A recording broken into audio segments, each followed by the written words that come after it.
আমি অনেক সময় আমার ভিউয়ার্সদের থেকে প্রশ্ন পেয়ে থাকি যে কখন কোনটা ব্যবহার করে প্রশ্ন করব। কখন ডু ব্যবহার করে প্রশ্ন করতে হয় এবং কখন আর ব্যবহার করে প্রশ্ন করতে হয়, কখন হ্যাভ ব্যবহার করে প্রশ্ন করতে হয়, কখন ডিড ব্যবহার করে প্রশ্ন করতে হয়। এখানে আপনারা দেখতে পাচ্ছেন do you, are you, have you এবং ডিড ইউ। কখন কোনটা ব্যবহার করব অথবা কখন কোনটা ব্যবহার করে আমরা ইংরেজিতে প্রশ্ন করব। তো আজকের ভিডিওতে আমরা এটিই দেখব, আর এটি হচ্ছে অনেক বেশি কনফিউজিং একটা চ্যাপ্টার, যেখানে আমরা যখন বিগিনার থেকে আমরা ইংলিশটা শেখা শুরু করি, একদম শূন্য লেভেল থেকে যখন ইংরেজি শেখা শুরু করি, ওই সময়টাতে আমরা অনেক বেশি কনফিউশনে থাকি, অনেক বেশি কনফিউজড হয়ে যাই যে হ্যাভ দিয়ে কখন কোয়েশ্চেন করব, আমরা হ্যাজ দিয়ে কখন কোয়েশ্চেন করব, আমরা ডু দিয়ে কখন কোয়েশ্চেন করব, ডাজ দিয়ে কখন কোয়েশ্চেন করব, ডিড দিয়ে কখন কোয়েশ্চেন করব। এই যে অক্সিলারি ভার্বগুলো আছে, এই অক্সিলারি ভার্ব অথবা এই হেল্পিং ভার্বগুলো দিয়ে কখন কোথায় ব্যবহার করব এবং কখন কোথায় প্রশ্ন করব।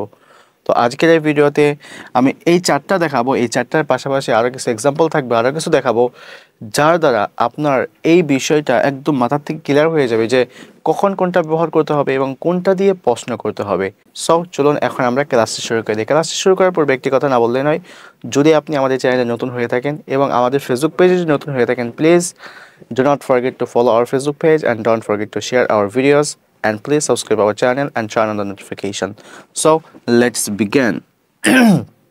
So এখানে দেখতে পাচ্ছেন প্রথমত হচ্ছে ডু ইউ। আমরা ডু ইউ দিয়ে কখন কোয়েশ্চেন করব। দেখেন, ডু এর ব্যবহার আপনাকে প্রথমে জানতে হবে। একটা বিস্তারিত ক্লাস আসবে আমাদের ডু কখন ব্যবহার করতে হবে।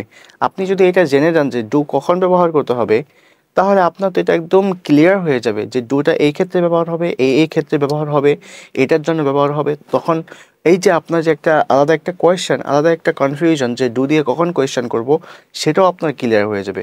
তো চলুন এখন আমরা মোটামুটি একটু ক্লিয়ার করি। যেহেতু দেখতে পাচ্ছেন ডু ইউ, ডু ইউ এর পরে এখানে ইউ এর পরিবর্তে আপনি অন্য অন্য সাবজেক্ট দিতে পারেন। যেমন হচ্ছে do they, do your brothers, do they, do we, do do your friends, এরপরে do your friends, do your sisters, do your brothers. যখন একের অধিক হবে, যখন একের অধিক সাবজেক্ট হবে, তখন আমরা ডু এর পরে ওই সাবজেক্টটা ওখানে বসাইতে পারবো। সো এখানে দেখতে পাচ্ছেন ডু ইউ। তবে মনে রাখবেন স্পোকেন ইংলিশে সব থেকে বেশি এই ইউটা ব্যবহার করা হয়। সব থেকে বেশি কী ব্যবহার করা হয়? এই ইউটা ব্যবহার করা হয়। স্পোকেন ইংলিশে সব থেকে এই ইউ দিয়ে কোয়েশ্চেন করা হয়, সব থেকে বেশি কোয়েশ্চেন করা হয় হচ্ছে ইউ দিয়ে। সো আমরা সব থেকে বেশি কোয়েশ্চেন করা হয় ইউ দিয়ে, অর্থাৎ এই ইউটি সব থেকে বেশি ব্যবহার করা হয়।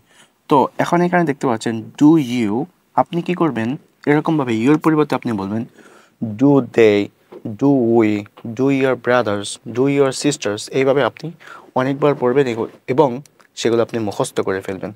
সো এখন তাহলে আমরা একটু প্রশ্ন করি। দেখেন, ডু ইউ লাইক।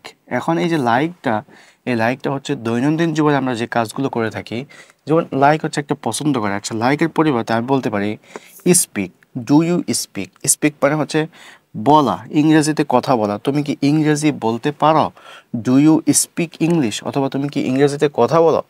অর্থ সেম, অর্থ নিয়ে আমাদের কোনো সমস্যা নেই, কিন্তু মেন কথা হচ্ছে এই যে এইটা নিয়ে ডু ইউ স্পিক। এই যে এখানে যে স্পিকটা আসছে, এটা হচ্ছে আমাদের দৈনন্দিন জীবনের একটা হ্যাবিট, অর্থাৎ ডেইলি লাইফ আমরা ইউজ করি। এখন এই হ্যাবিটটা নিয়ে যদি আমরা কথা বলি, হ্যাবিট আমাদের অনেক ধরনের আছে, অনেক ধরনের আমাদের হ্যাবিট হয়, বুঝতে পেরেছেন?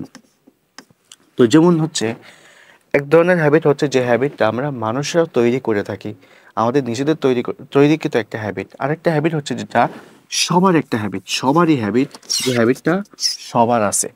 যেমন হচ্ছে প্রতিনিয়ত আমরা যাই, বাজারে যাই, অফিসে যাই, খাওয়া দাওয়া করি, খেলাধুলা করি। এগুলো হচ্ছে আমাদের জন্মগতভাবেই এক ধরনের একটা হ্যাবিট। এই হ্যাবিটের ক্ষেত্রে আমরা ডু দিয়ে প্রশ্ন করব। আর স্পোকেন ইংলিশে প্রায় আপনি ধরে নিতে পারেন 50%, প্রায় 50% কোয়েশ্চেন এই ডু ডাজ ডিড দিয়েই মেক করা হয়। তো তাহলে আমরা ডুটা ব্যবহার করব কোথায়? যখন দৈনন্দিন জীবনে কোনো কাজ বোঝাবো, হ্যাবিট বোঝাবো, সেই হ্যাবিটের ক্ষেত্রে আমরা এই ডু দিয়ে কোয়েশ্চেন করব, ঠিক আছে? আর ডু এর পরে আমাদের অন্যান্য সাবজেক্টগুলো আসবে। আচ্ছা, এরপরে আসেন আমরা একটু পড়ে। দেখেন, ডু ইউ লাইক মিউজিক। তুমি কি সঙ্গীত পছন্দ করো? এই যে পছন্দ করা, লাইক করা, এটা হচ্ছে আমাদের একটা হ্যাবিট। হ্যাঁ, আমি পছন্দ করি বা আমি পছন্দ করি না, এই পছন্দ করাটা প্রত্যেকটা মানুষের ভিতরে আছে। শুধু যে আমার ভিতরে একটা চয়েস আছে বা পছন্দ করা আছে না, তা না। প্রত্যেকটা মানুষের ভিতরে, পৃথিবীতে যত মানুষ আছে সবার ভিতরে একটা চয়েস আছে যে তুমি কি এটা পছন্দ করো, তুমি কি এটা খেতে পছন্দ করো, তুমি কি যেতে পছন্দ করো। এই পছন্দ করাটা সবার ভিতরে আছে। সো এটা হচ্ছে আমাদের মেনলি দৈনন্দিনের একটা হ্যাবিট। সেই হ্যাবিটের ক্ষেত্রে ডু দিয়ে কোয়েশ্চেন করা হয়েছে। ক্লিয়ার? এরপরে দেখেন ডু ইউ হ্যাভ, তোমার কি আছে। এই হ্যাভ ভার্ব, এই হ্যাভ ভার্ব যখন আপনারা পড়বেন, এই হ্যাভ ভার্ব যখন আপনারা পড়বেন, এই হ্যাভের ক্ষেত্রেও কি আমাদের এই কোয়েশ্চেন করা হয়।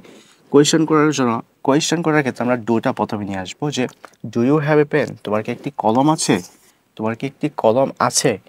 সো এখন এখানে যেহেতু কোয়েশ্চেন করা হয়েছে, মানে পজিটিভ করা হয়েছে যে হ্যাঁ তোমার কি আছে, একজন ব্যক্তি আপনি জানতে চাচ্ছেন যে তার কি আছে কি নাই, এই বিষয়টা জানতে চাচ্ছেন, তো সেই ক্ষেত্রে জাস্ট আপনি বলবেন যে তোমার কি আছে। আছে অর্থে কি আছে না আছে সেটা জানার জন্য আপনাকে এই ডু দিয়ে প্রশ্ন করতে হবে। অর্থাৎ যখন হ্যাভ, যেমন হচ্ছে I have, you have, they have, আমার আছে। এখন আপনি যদি জানতে চান যে কী আছে, বা আপনি যদি জানতে চান তোমার কি আছে, যদি আপনি প্রশ্ন করতে চান, তাহলে আপনাকে ডু প্রথমে নিয়ে আসতে হবে, এরপরে হ্যাভ। ঠিক আছে, এগুলো নিয়ে বিস্তারিত ক্লাস আসবে, নো ওয়ারিজ। এরপরে ডু ইউ স্পিক ইংলিশ, তুমি কি ইংরেজিতে কথা বলো, তুমি কি ইংরেজিতে কথা বলো। ডু ইউ স্পিক ইংলিশ, এই দেখেন কথা বলাটা আমাদের দৈনন্দিন জীবনের একটা হ্যাবিট, সেক্ষেত্রে আমাদের কী ব্যবহার হয়েছে, ডু ব্যবহার হয়েছে।